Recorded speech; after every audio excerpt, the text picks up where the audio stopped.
আজ বানাবো মেথির পরোটা। মেথির পরোটা বানানোর জন্য মেথি শাকের শেকড়টা কেটে ফেলে দিয়েছি। এবার ডান্ডি থেকে পাতাগুলো ছাড়িয়ে নেব। তারপর একটি ছুরি দিয়ে ছোট ছোট করে কুচি কুচি করে শাকগুলো কেটে নেব। এখানে আমি বাটি মেপে 1.5 বাটি আটা নিয়ে নিয়েছি। এবার এর মধ্যে দিয়ে দিচ্ছি বেছে ধুয়ে রাখা মেথি শাকটা।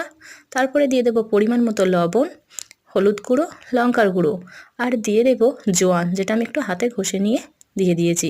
ভালো করে মিশিয়ে নিয়ে অল্প অল্প করে জল দিয়ে আটাটা মেখে নেব। এভাবে আটাটা মেখে একটি ডো বানিয়ে নেব। ডো থেকে লেচি কেটে বেলে নেব। আমি একটু সামান্য তেল দিয়ে এটা বেলে নিচ্ছি। এটি বেলা হয়ে গেছে।